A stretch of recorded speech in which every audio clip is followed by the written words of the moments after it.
کل جو ہے وہ وزیر مملکت برائے داخلہ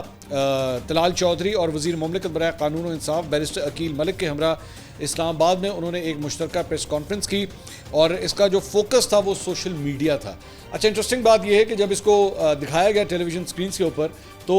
کمپلیٹلی جو فوٹیج تھی وہ مجھے ایڈیٹڈ لگ رہی تھی, وہ لائیو نہیں تھی, وہ ایڈیٹڈ تھی اور کلیئر کٹ پتہ لگ رہا تھا کہ اس کے اندر کٹس, ہمیں اتنا آئیڈیا ہو جاتا ہے تو کلیئر کٹ پتہ لگ رہا تھا کہ جناب اس کو جو ہے وہ کانٹ چھانٹ کے جو ہے وہ اس کو پیش کیا گیا ہے. اس کے اندر بیسکلی جو ٹاپک تھا وہ یہ تھا کہ جناب دہشت گرد جو ہے, مختلف دہشت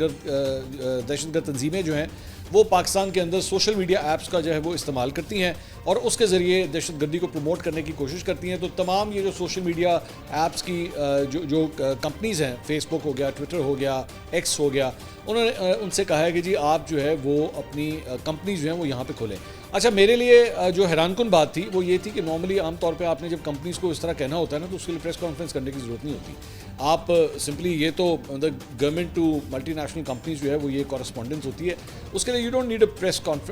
پریس کانفرنس جس کے اندر آپ یہ بیٹھ کے ان چیزوں کو ڈسکس کریں. ہاں وہ اور بات ہے کہ ریسنٹلی جو ہے وہ کافی اعتراض ہوا تھا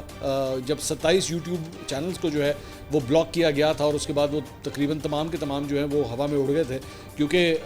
وہ فوٹنگ یوز کی اتنی کمزور تھی. تو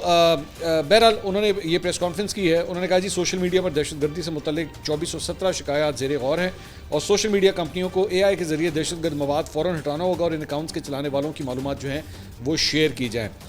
بیرسٹر عقیل ملک نے کہا کہ جی سیکیورٹی حکام نے مختلف سوشل میڈیا پلیٹ فارم پر 481 اکاؤنٹس کی نشاندہی کی ہے جو کلن دہشت گرد گروہوں سے منسلک ہے اور ان اکاؤنٹس کے حوالے سے سوشل میڈیا کمپنیوں کو رپورٹ دی گئی ہے.